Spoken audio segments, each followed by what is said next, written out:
হঠাৎই অস্থির হয়ে উঠল ভারতের উত্তর পূর্বাঞ্চলীয় রাজ্য মণিপুর। সেখানে জাতিগত দাঙ্গায় এক সপ্তাহে মারা গেছে অর্ধশতাধিক মানুষ। বহু ঘরবাড়ি ও যানবাহনে আগুন দেওয়া হয়েছে। জাতিগতভাবে বৈচিত্র্যময় ও প্রান্তিক এই জনপদে দশকের পর দশক ধরে বিচ্ছিন্নতাবাদী আন্দোলন, সহিংসতা ও প্রান্তিকরণের রাজনীতি সেখানকার মূল সংকট হয়ে থেকে গেছে। ভারতের এই পূর্বাঞ্চলীয় রাজ্য এখনকার অস্থিতিশীলতার নেপথ্য আসলে কি, তা জানার চেষ্টা করব এই পর্বে। ভারতের উত্তর পূর্বাঞ্চলে সেভেন সিস্টার নামে পরিচিত যে 7টি রাজ্য রয়েছে তার একটি মণিপুর। বাংলাদেশের সিলেট থেকে পূর্ব দিক আসামের শিলচর জেলা পার হয়ে মণিপুর রাজ্যের সীমানা শুরু। বাংলাদেশের সঙ্গে মণিপুরের সীমান্ত নেই, তবে মণিপুরের পূর্বাংশ মিয়ানমারের সঙ্গে সীমান্ত রয়েছে এবং ওই সীমান্ত যথেষ্ট অস্থিরতাও রয়েছে। প্রকৃতিগতভাবে বৈচিত্র্যময় মণিপুর আদি যুগ থেকেই বিভিন্ন জাতিগোষ্ঠীর বসবাস এবং সেখানে পাহাড়ি ও সমতলের আদিবাসী গোষ্ঠীরা যুগ যুগ ধরেই একত্রে বসবাস করে আসছে, যারা মূলত সিনো-তিব্বতী জনগোষ্ঠী। তবে এদের প্রত্যেকেরই নিজস্ব ভাষা ও সংস্কৃতি রয়েছে।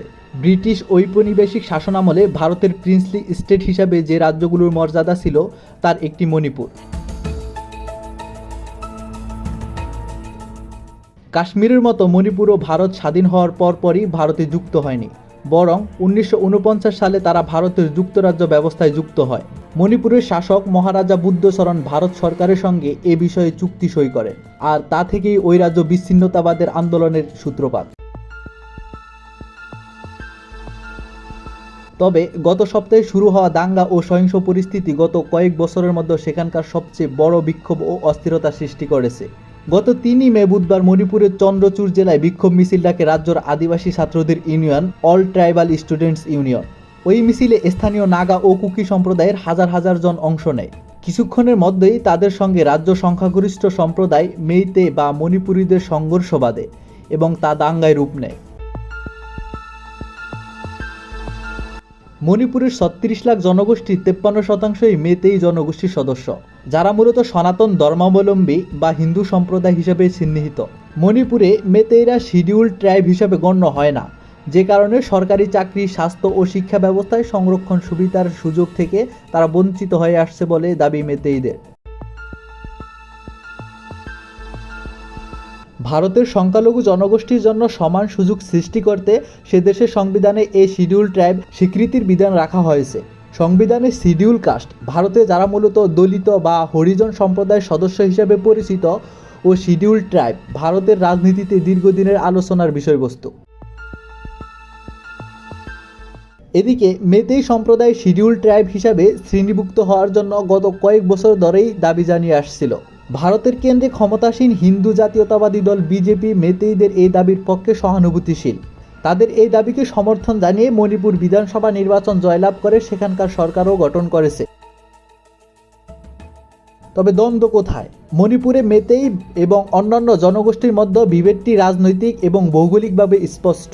গত সপ্তাহের দাঙ্গায় এই বিভেদের চিত্রটি সামনে এলেই দুই পক্ষের মধ্যকার উত্তেজনা দীর্ঘদিনের এবং ভূমি অধিকার, সংখ্যালঘুদের উপর নির্যাতন থেকে শুরু করে বিভিন্ন বিষয় নিয়ে এই দূরত্ব ও বিভেদ চলছে। সিএনএন লিখেছেন, রাজ্য সরকার এবং প্রশাসনের বিভিন্ন পদে মেইতেইদের আধিপত্য চোখে পড়ার মতো এবং সেখানকার অর্থনৈতিক ও অবকাঠামোগত উন্নতি সুবিধা ও আদিবাসী জনগোষ্ঠীর তুলনায় তারাই বেশি ভোগ করে। সম্প্রতি বিজেপি ক্ষমতা গ্রহণের পর সেখানে হিন্দু ও খ্রিস্টানদের মধ্যে ধর্মীয় সাম্প্রদায়িক বিভেদ সৃষ্টির প্রবণতা স্পষ্ট হয়েছে। মেইতেইরা মূলত ভৌগোলিকভাবে ছোট ইস্পল উপত্যকা অঞ্চলে বসবাস করে। অন্যদিকে নাগা ও কুকি জনগোষ্ঠীর বাস কৃষি প্রধান ও সংরক্ষিত পার্বত্য এলাকায়।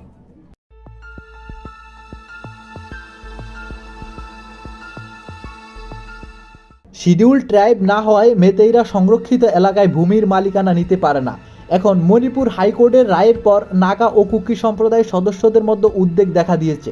এই দাবি পূরণ হলে তারা সরকারের বিভিন্ন সুবিধা পাওয়ার ক্ষেত্রে বড় প্রতিযোগিতায় পড়বে এবং মেইতেইরা তাদের এলাকায় ভূমি দখল করতে শুরু করবে। তার উপর ভূ রাজনৈতিক সংকট তো রয়েছেই।